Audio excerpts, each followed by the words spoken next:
Vamos entrar agora. Bem, bom dia a todas e a todos. Estamos dando início à audiência pública nos termos do edital publicado nos atos oficiais da Assembleia, audiência promovida pela Comissão de Representação da LERJ para acompanhar a governança da região metropolitana nos termos da Lei Complementar 184 de 2018. Hoje nós temos uma audiência focada, tendo em vista que há um projeto de lei complementar, é o projeto de lei complementar número 21 de 2020, de autoria da deputada Zeidan, também subscrito pelos deputados André Siciliano e por mim mesmo, que é um projeto que altera a Lei Complementar 184 de 2018 e dá outras providências. E o objetivo da audiência é focar neste projeto e nas emendas, 4 emendas que a ele foram apresentadas, tendo em vista que esta matéria estará na ordem do dia da próxima quinta-feira. Então, essa audiência é uma audiência focada nesse projeto, sem prejuízo. Eu quero aqui anunciar, vejo aqui a presença do presidente do Instituto Rio Metrópole, doutor Bernardo Santoro, a quem saúdo agora que a audiência começou oficialmente, dizendo que nós temos na nossa programação, ainda no mês de abril, uma reunião para que o Instituto Rio Metrópole possa apresentar, né, o balanço das suas atividades até aqui e as perspectivas para o biênio 2021-2022, em data que nós vamos ainda confirmar. Mas já deixo aqui esse aceno. Registro as presenças do deputado Luiz Paulo Corrêa da Rocha, vice-presidente desta comissão, e o deputado Eliomar Coelho. Registro também a presença do mandato do vereador Romário Regis, do município de São Gonçalo, do conselheiro Vicente Loureiro, um conhecedor, um especialista, um interlocutor constante dessa comissão sobre os temas da região metropolitana, da Cláudia Cruz, representando aqui a Casa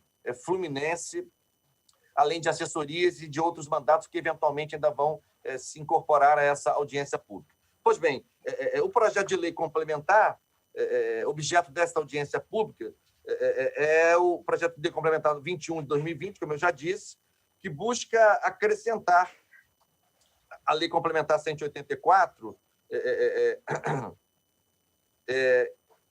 dispositivos que tratam do enfrentamento à pandemia no âmbito da região metropolitana, com ações ligadas à área da saúde, com ações ligadas ao campo, digamos, da assistência social e também fazendo menção a medidas de restrição de circulação de pessoas, né, e de serviços.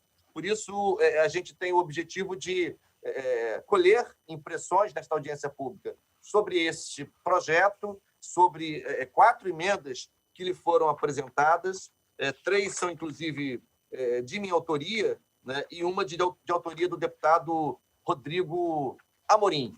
Por isso, eu, de saída, tendo em vista que nós temos um colégio de líderes hoje, que foi convocado excepcionalmente para as 11 horas, uma pauta muito relevante, entre elas o debate sobre a privatização da SEDAI, eu gostaria de passar de imediato a palavra ao presidente Bernardo Santoro, do Instituto Rio Metrópole, para colher as suas impressões, sugestões sobre o projeto e as emendas, tendo em vista, insisto aqui, que o nosso propósito ao final dessa audiência, apresentar à Comissão de Constituição e Justiça, deputado Luiz Paulo, um resumo dos debates aqui e de eventuais sugestões oriundas desta audiência, com vistas à discussão da matéria em plenário na próxima quinta-feira, como eu já disse. Portanto, tem a palavra o presidente Bernardo Santoro, a quem eu agradeço, a cuja presença eu agradeço mais uma vez.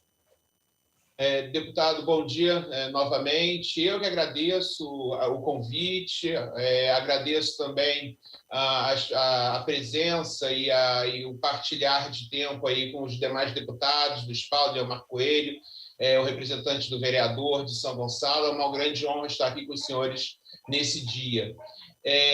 Primeiramente, em relação à questão da matéria em si, eu quero agradecer o empenho do deputado e de todos os envolvidos, porque eu vejo nesse projeto uma tentativa de fortalecer cada vez mais o projeto metropolitano. E eu não posso deixar de agradecer a todos os que, enxergando a importância de uma integração metropolitana, façam esforços no sentido de fortalecer esse projeto que é tão importante para o desenvolvimento do nosso Rio de Janeiro como um todo e para os 22 municípios que hoje compõem o nosso Instituto Rio Metrópole, né, que compõem a nossa governação metropolitana, do qual o Instituto é o órgão executivo. E aí, agora, especificamente sobre a matéria, mesmo agradecendo essa tentativa de fortalecimento, eu não posso deixar de apresentar uma certa preocupação. Primeiro, vocês estão me ouvindo? Estão todos me ouvindo bem? Ótimo. Perfeitamente bem. Eu não posso deixar de apresentar uma certa preocupação em relação à questão da constitucionalidade do projeto. Por que eu digo isso?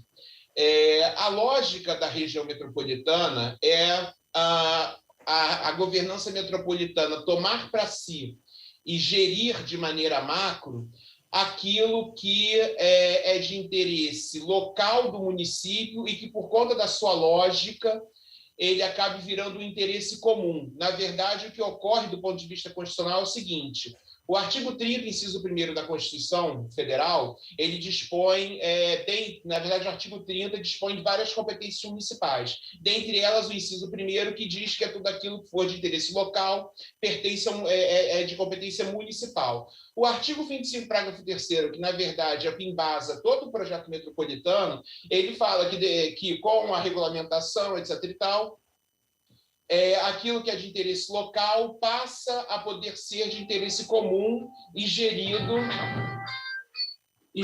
perdão, vou desligar aqui o celular, e passa a ser gerido pelo interesse comum e, portanto, de maneira metropolitana. A lógica é essa. A governança metropolitana, ela, a princípio, ela só pode ter competência sobre aquilo que é embasado no artigo 30, inciso 1º, com interesse local, e que depois é transportado para interesse comum.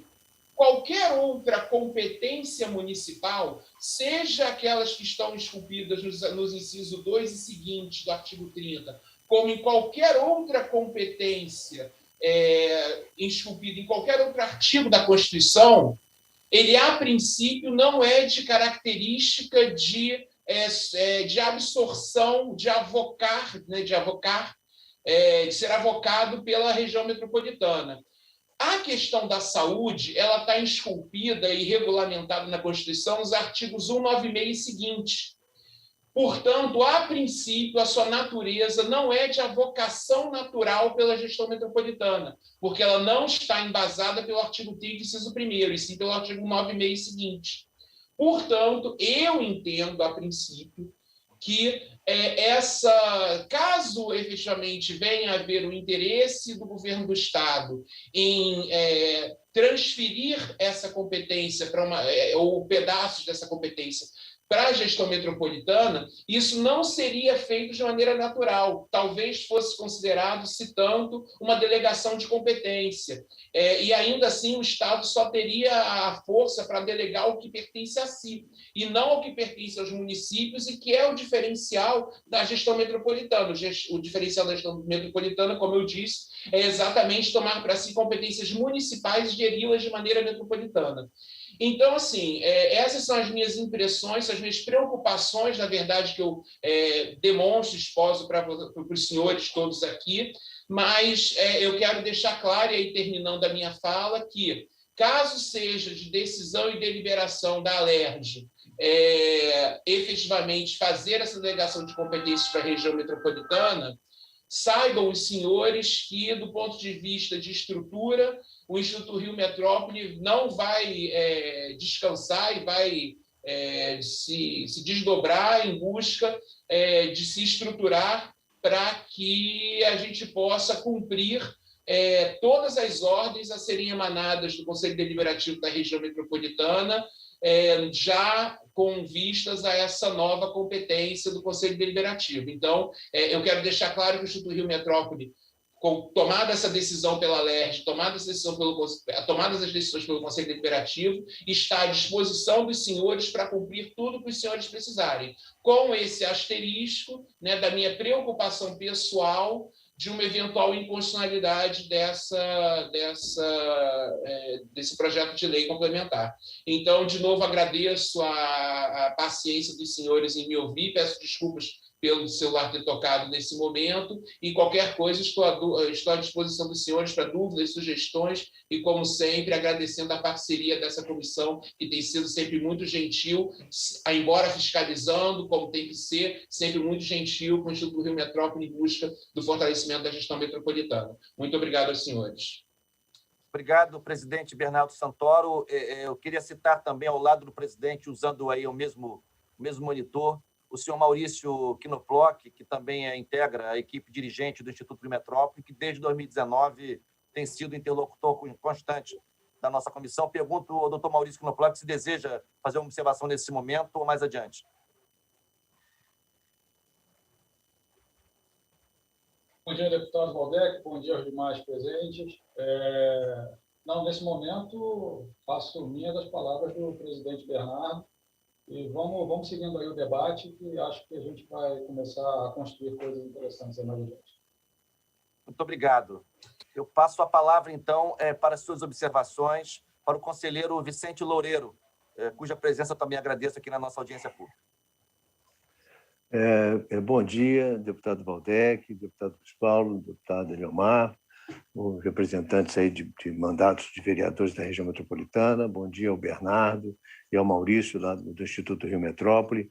É um prazer, eu quero agradecer muito o convite e quero, de pronto, parabenizar a vocês da LERJ pela iniciativa de propor esse ajuste, né, à legislação, tendo em vista a situação que enfrentamos, que, além de inédita, não pôde ser planejada, prevista, né? Então, vivemos uma situação, não só no Brasil, mas no mundo, né, de uma pandemia, de atuação avassaladora, com muitas mortes, enfim, atingindo muitas pessoas e obrigando as cidades, os estados, os países a se mexer, a buscar saídas. Eu queria dar logo de pronto um exemplo da Finlândia, um país até que tem enfrentado bem a pandemia e que acaba de discutir, né, fazer a aprovação de uma emenda à sua Constituição por conta de lidar melhor com o direito de ir e vir, tendo em vista a necessidade de tomar algumas medidas preventivas para enfrentamento dessa segunda e de uma possível terceira onda. Então, o que está posto não é definitivo diante de uma situação como essa. Essa é a primeira observação que eu queria fazer e, por isso, parabenizar vocês. Quer dizer, sempre fui, eu fico muito à vontade para dizer isso, vocês vão lembrar, porque tivemos bons embates, porque eu sempre me posicionei contra a inclusão de elementos na lei da governança metropolitana, naquela época, que não fosse as ligadas mais ao desenvolvimento urbano, que estavam já mais consagradas na história de enfrentamento do tema metropolitano no Brasil, como os temas realmente de interesse comum. Me debati, tivemos várias emendas que foram o motivo desse debate, tentando incluir a saúde, a segurança e outros, por entender que elas já tinham protocolos próprios e deveriam ser tratadas dessa forma. Porém, isso antes da pandemia. Com o advento da pandemia e com essas medidas que a gente tem assistido, né, o governador toma um decreto, define um decreto, a LERJ faz um projeto de lei, o prefeito da capital faz no outro sentido, da outra cidade, no outro. Então, fica uma parafernália de orientação que confunde a população, que estressa os serviços. Então, eu acho que é preciso pôr um pouco de ordem nisso, nesse processo, um pouco mais de temperança, de equilíbrio nessas decisões, porque elas são de preservação da vida. Então, nesse sentido, eu acho que é absolutamente oportuno, necessário, né? É uma emenda, é um projeto de lei de emenda, né? De uma lei complementar, né? Que eu não esperava, em tão pouco tempo, não tem 3 anos, né? Que a lei foi aprovada, né? Ela tivesse necessidade de ser mexida. Mas ela, me parece, ter necessidade de incorporar essa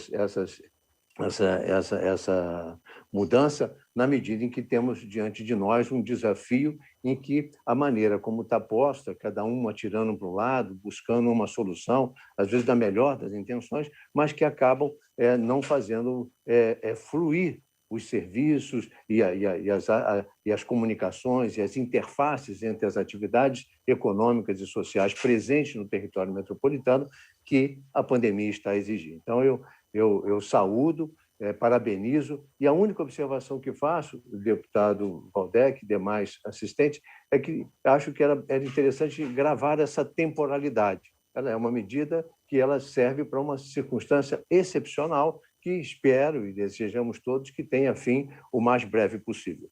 Mas é necessário, é indispensável, uma articulação para que o ir e vir, para que os horários de funcionamento, para que aqui hoje é assim, um município está em lockdown, o outro vizinho não está, e hoje desculpa a expressão, um sarapatel de medidas e que não se entende e que colocam absolutamente em xeque as medidas de proteção que a gente tanto precisa e que tanto se faz necessário nesse momento agudo em que enfrentamos. Muito obrigado, espero ter contribuído e saúdo a todos aí pela participação. Obrigado, conselheiro Vicente Loureiro, por suas observações, sempre muito relevantes. E queria passar a palavra aqui à representação da Casa Fluminense. A Cláudia Cruz está presente, parece que o Henrique Silveira também entrou na reunião, mas, enfim, a representação da Casa Fluminense tem a palavra. Por favor, agradeço também a presença. Obrigada. Bom dia, senhores deputados, demais representantes. É um prazer a Casa Fluminense ter recebido esse convite, uma honra estar aqui com vocês discutindo essa PL tão importante. Nós acreditamos que essa PL é extremamente oportuna nesse momento de pandemia e de caos no sistema de saúde que a gente vive no momento e traz questões muito necessárias para esse momento de pandemia a partir de uma lógica de coordenação entre entes federativos pensando na governança da região metropolitana, né? A Casa Fluminense sempre se debruça sobre as questões da região metropolitana, tanto que na semana passada publicamos um artigo realmente discutindo os problemas de descoordenação e de lentidão na vacinação, problemas de bases de dados e encontrar informações coerentes para identificarmos o avanço da vacinação e os problemas, os gargalos no funcionamento desse processo, né? E essa lei, esse projeto de lei, vem ao encontro dessa ânsia, né? Coordenar ações de contratação de profissionais, de construção, de aparelhamento de equipamentos, regulação de leitos, que é fundamental. E é importante destacar também que a política de isolamento que é praticada nesse momento delicado de pandemia, ela passa por um espaço de negociação e, fundamentalmente, de cooperação. É importante que a região metropolitana tenha coesão e coordenação de esforços para enfrentar a pandemia. Não adianta um município determinar que vai fechar o comércio, que vai fechar o funcionamento de determinados setores e o outro continuar funcionando, porque a população circula pela região metropolitana. A gente não vive numa ilha, né? A gente tem escutado bastante essa frase.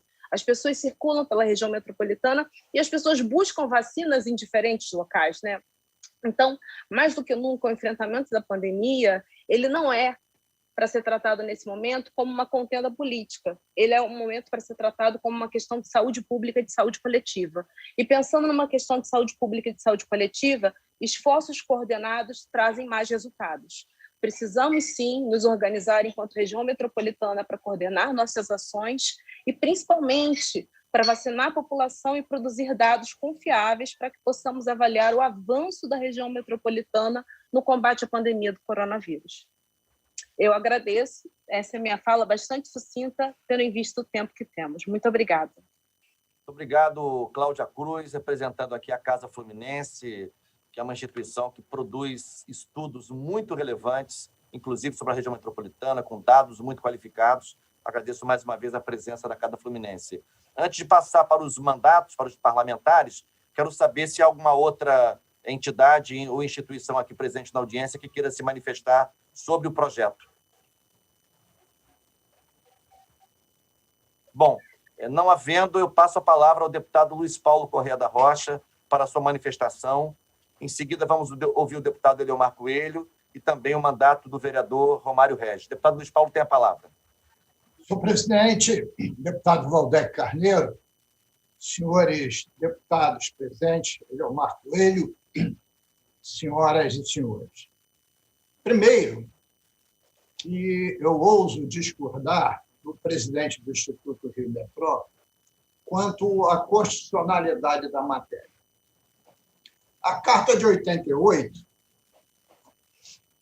quando foi promulgada, A última pandemia mundial tinha 70 anos, que foi a gripe espanhola. 70 anos. Essa pandemia tinha afetado 500 milhões de pessoas no mundo, um quarto da população, e produziu mais de 50 milhões de mortes. Em 2018, essa pandemia fez 100 anos e agora está fazendo 103.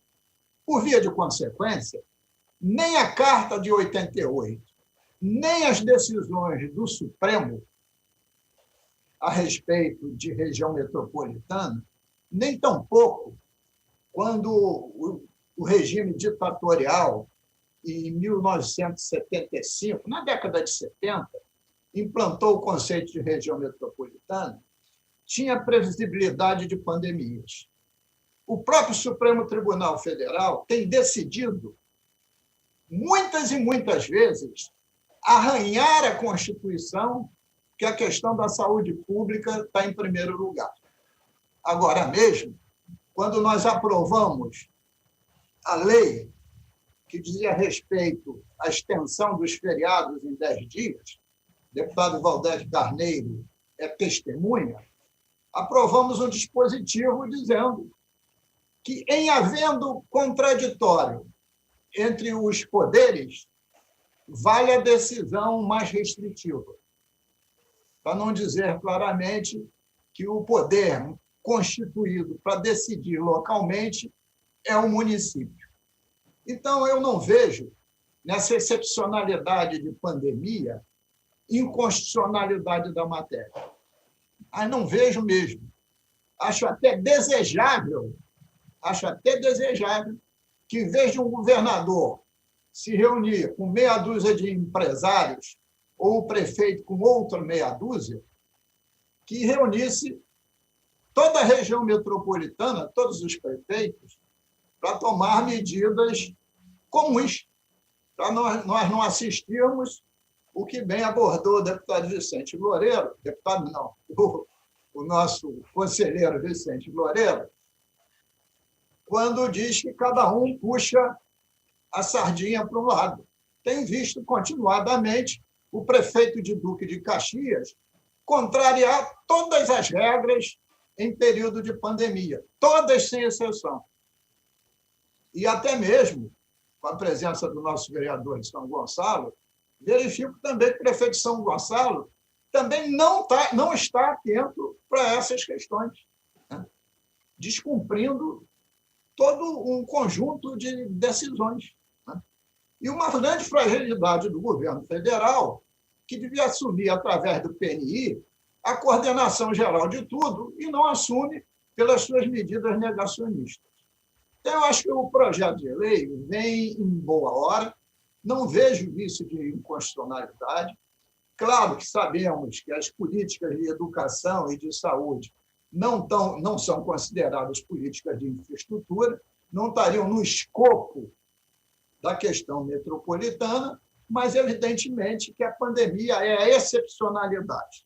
Então, nesse sentido, acho a matéria constitucional. Aliás, o que acho eu e o que acha o presidente do Instituto Metrópole, né, só será resolvido, né, como tudo que tem acontecido nesse país, infelizmente, pelo viés da judicialização. E mesmo o Supremo, ele tem contradições imensas entre si. Veja agora o voto sobre a abertura das igrejas, que um foi para um lado e o outro ministro foi para o outro. Vai precisar o pleno, quarta-feira, decidir.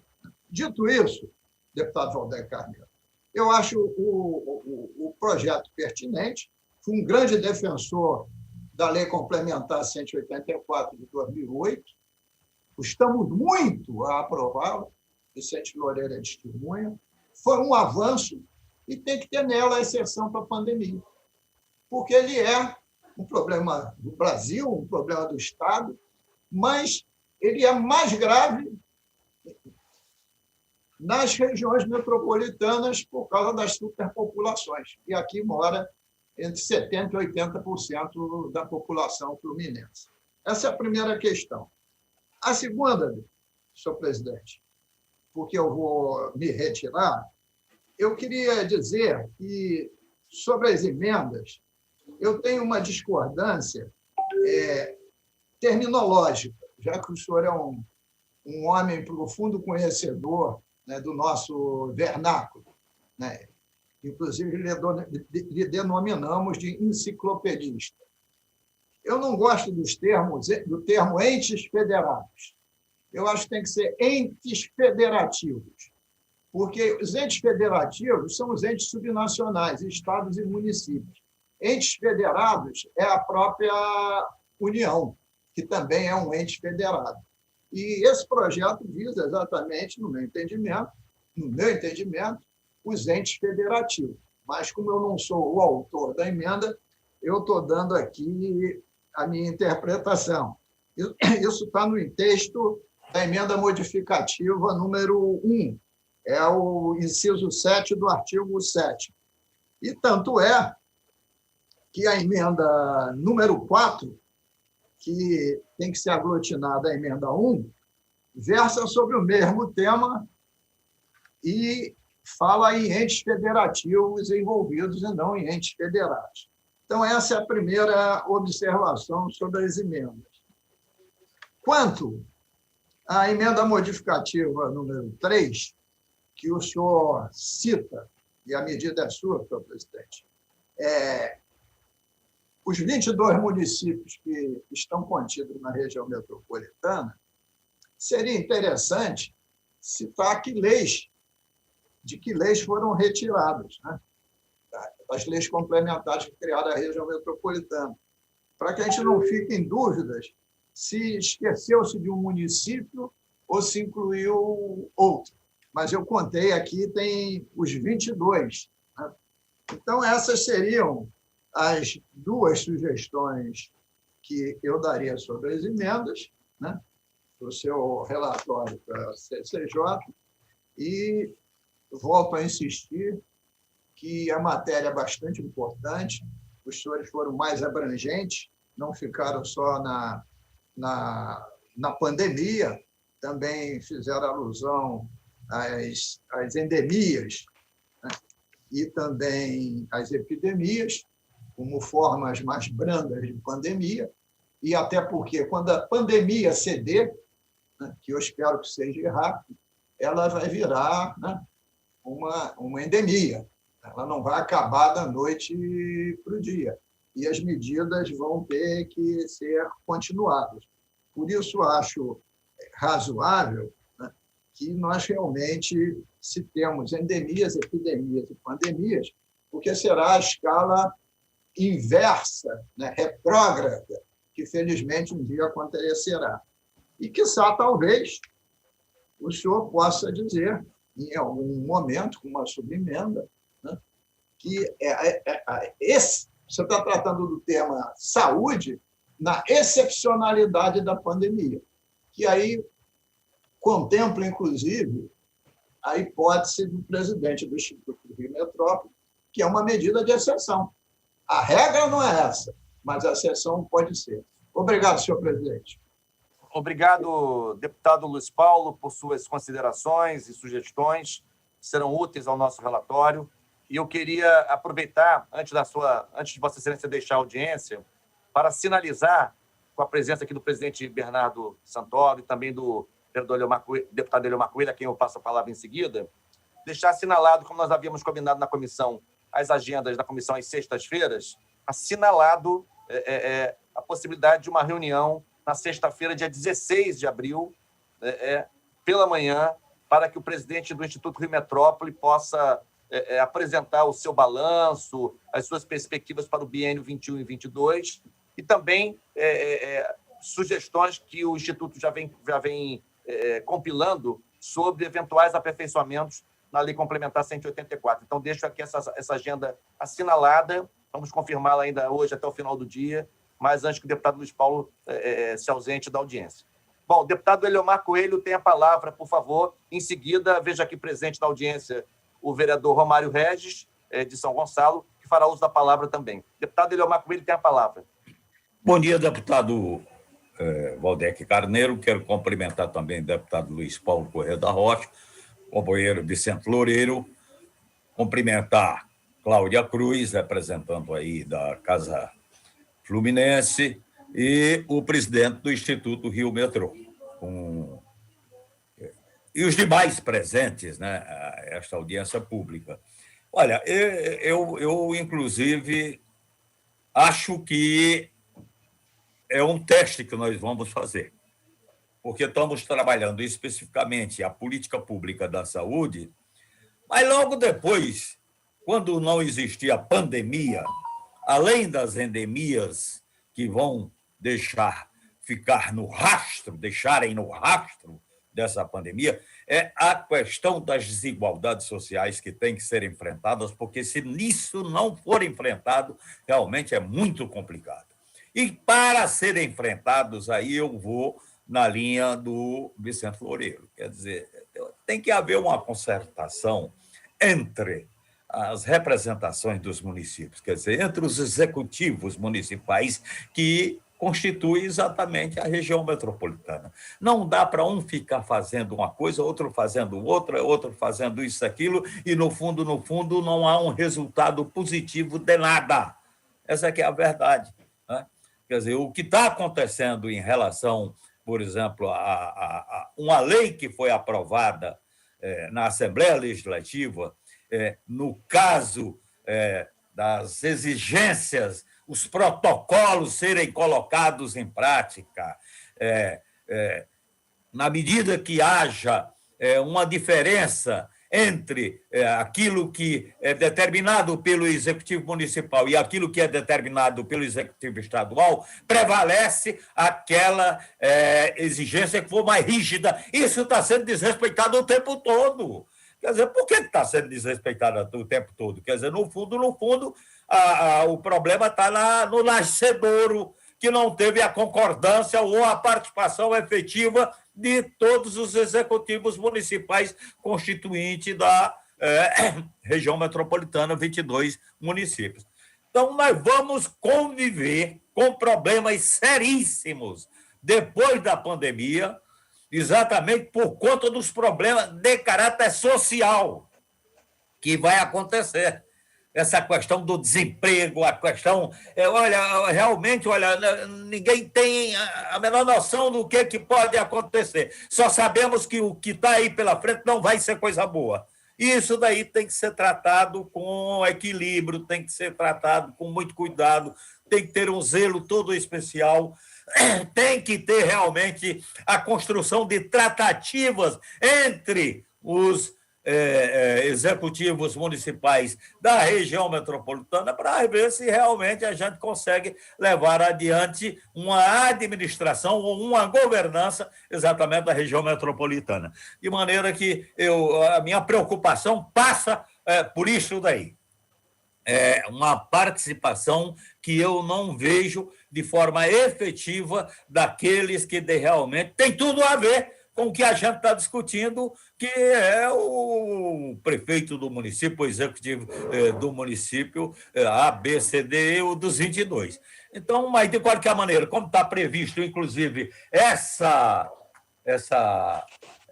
audiência para o dia 16, eu acho que a gente pode até aprofundar um pouco mais no dia 16, na medida que vai haver, digamos, a apresentação do plano de trabalho por parte do Instituto Rio Metropólita. Obrigado, deputado Eliomar Coelho. Eu vou ter que me retirar, porque eu estou numa reunião de bancada agora, tá legal? Me desculpe. Não há problema algum, agradeço as suas contribuições e, na verdade, insisto que no dia 16 não será propriamente uma audiência pública, mas uma reunião da comissão, convidando o Instituto Rio Metrópole para fazer a apresentação que eu mencionei. Mas agradeço muito ao deputado Eliomar, que, aliás, desde o início, foi um dos deputados que mais se envolveu no debate sobre a mensagem executiva que deu origem à Lei Complementar 184 de 2018. Passo a palavra agora ao vereador Romário Regis, do município de São Gonçalo, cuja presença também eu agradeço muito. Bom dia, Valdec. E aí, cumprimentando o Valdec, cumprimentar todos os presentes nessa audiência.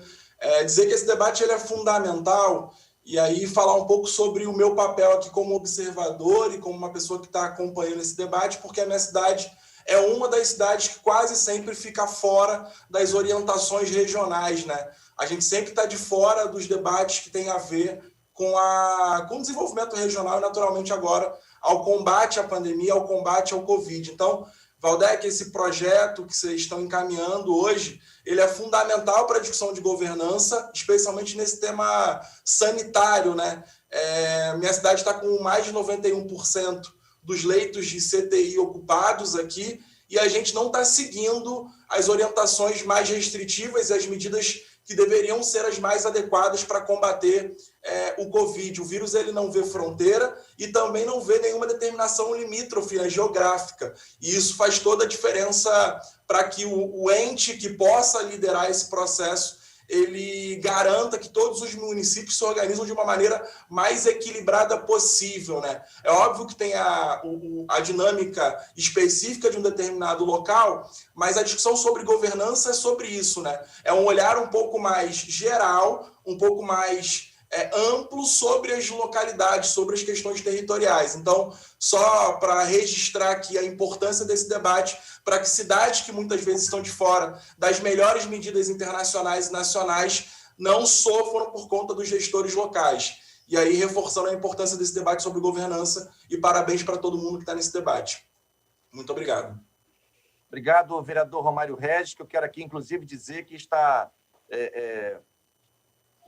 elaborando, digamos, uma ideia que me parece muito positiva, deputado Luiz Paulo, presidente Bernardo Santoro, conselheiro Vicente, Cláudia Cruz, que é de instituir uma frente parlamentar intermunicipal no âmbito da região metropolitana. Isso me parece muito interessante, porque ajudaria a mobilizar e a sensibilizar vereadores das câmaras municipais dos municípios metropolitanos, e o Romário Regis está liderando esse processo, e eu acho que em breve nós teremos boas notícias sobre essa iniciativa. Bem, eu quero aqui dizer o seguinte: nós temos, em primeiro lugar, as observações do presidente Bernardo Santoro, que, sobre a matéria em si mesma, fez considerações sobre a sua constitucionalidade. Eu queria dizer ao presidente Bernardo Santoro que, se for possível, pudesse me encaminhar ainda hoje, pode ser por WhatsApp, não tem problema, assim, o essencial dessas observações.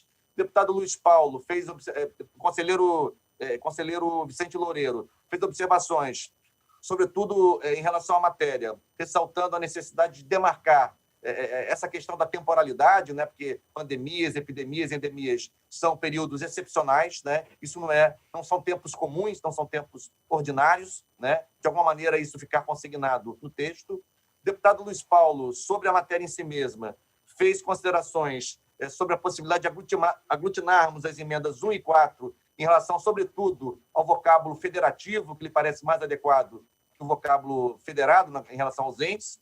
E também, deputado Luiz Paulo, eu pediria que Vossa Excelência repetisse, fez uma segunda observação sobre a emenda 3. Se Vossa Excelência puder, em 2, 3 minutos, repeti-la. Eu fiz duas observações.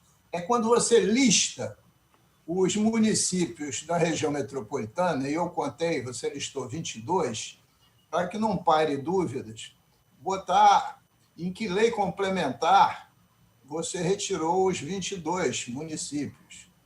Mas qual é essa emenda, deputado Luiz Paulo? Qual é essa emenda? A emenda 3, artigo 1º. O senhor citava aqui todos os municípios. Onde isso? Mas a emenda 3, foi por isso que eu tive essa dúvida, ela faz apenas uma modificação do caput do artigo 1º do projeto, para enfatizar a ideia de coordenação de ações. Não é?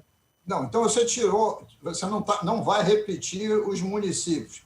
Você vai ficar com essa redação de: esta lei complementar visa adotar o estado do ordenamento jurídico que permita a coordenação das ações de enfrentamento à endemia, epidemia e pandemia, na RM. É isso? Isso mesmo. Então, está perfeito. E a terceira questão era a excepcionalidade da pandemia, das endemias, a excepcionalidade, na mesma linha do Vicente Loureiro. Ok, obrigado. Então, assim, agradeço, portanto, as manifestações sobre o projeto. Eu quero lembrar que no dia 16 nós vamos fazer uma reunião da comissão, convidando o Instituto Rio Metrópole. Não é uma audiência pública será em seguida, mas faremos uma reunião de trabalho da comissão, convidando o presidente do Instituto Rio Metrópole, e sobre essa matéria nós produziremos um relatório que será encaminhado à CCJ, que fará o seu parecer. Não é a Comissão da Região Metropolitana que dará o parecer, é a Comissão de Constituição e Justiça, mas que certamente levará em conta as observações colhidas nesta audiência. A matéria está na pauta na quinta-feira e, naturalmente, que eu darei notícias a todos os participantes aqui sobre os desdobramentos da tramitação deste PLC número 21 de 2020. Bom, meus amigos, eu quero agradecer muito, né? Como eu disse no início, era uma audiência objetiva, nós temos um colégio de líderes agora às 11 horas, mas agradecer muito ao Instituto Rio Metrópole, na figura do presidente Bernardo Santoro e do Dr. Maurício Knoploch, ao conselheiro Vicente Loureiro, a representante da Casa Fluminense, Cláudia Cruz, ao vereador Romário Regis e sua assessoria aqui presente, e aos deputados Luiz Paulo Corrêa da Rocha e Leomar Coelho, pela participação nessa audiência pública, e aproveito para repetir o anúncio. Nós faremos uma reunião de trabalho da comissão e, em seguida, faremos uma audiência pública para a apresentação do plano de trabalho do Instituto Rio Metrópole para o biênio 2021 e 2022, além também nessa audiência pública das sugestões do Instituto Rio Metrópole com vistas a um aprimoramento da Lei Complementar 184 de 2018. Nós íamos começar por isso, mas como esse projeto de lei complementar surgiu, ele acabou,